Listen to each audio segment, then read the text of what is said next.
Delay ஆனது வருத்தம் இல்லாமல் எப்படி இருக்கும்? ஓகே. கண்டிப்பா வருத்தம் இருக்கும். அது ஒரு முதுகுல சுமந்த, மனசுல சுமந்த ஒரு வார்த்தை.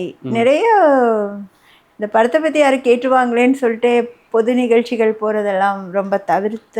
ஓகே. என்ன ஆச்சு அப்படின்னு ஒரு அப்ப கேள்வி. அவங்க ரொம்ப அக்கறையோட தான் கேட்பாங்க. யாரும் வந்து வேணும்னு காயப்படுத்தணும்னு கேட்க மாட்டாங்க. ம்.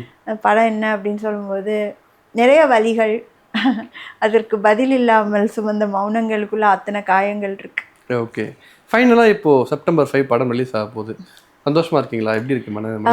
ஆக்சுவலாக ஆடியோ ரிலீஸ்க்கு அப்புறம் கட கட கட கடன்னு எல்லாம் நடக்கும்போது செப்டம்பர் 5 முதல்ல 29ன்னாங்க.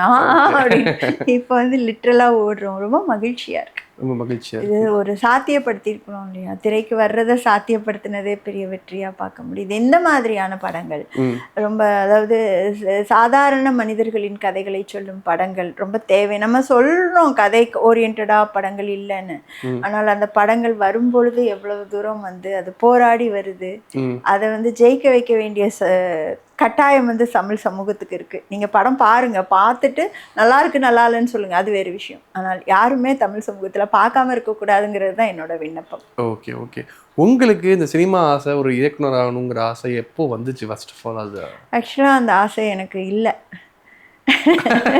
அப்புறம் இப்படி இந்த மாதிரி இட் வாஸ் நெவர். நான் அது என்னோட கப் ஆஃப் டீயே கருதுனதே கிடையாது. ஓகே. ஆனால் நான் வந்து நம்ம சொல்லுவோம் இல்லையா, நம்ம லைஃப் இப்படி இப்படி இப்படிலாம் இருக்கணும்னு நம்ம ஒன்று அப்படி அப்படி இப்படி இப்படி இல்லாதப்போ நம்ம வந்து வாழ்க்கை நம்மளை அழைச்சிட்டு போகும் இல்லையா பல்வேறு இடங்களுக்கு. அது ஒரு நதி எப்படி வந்து அதனுடைய திசைகளை அந்த ஊருக்கு நடுவில் வந்து பாஞ்சிட்டு போகுது, அது மாதிரி அது தானாக வந்து கிளந்து வர்றது தான்.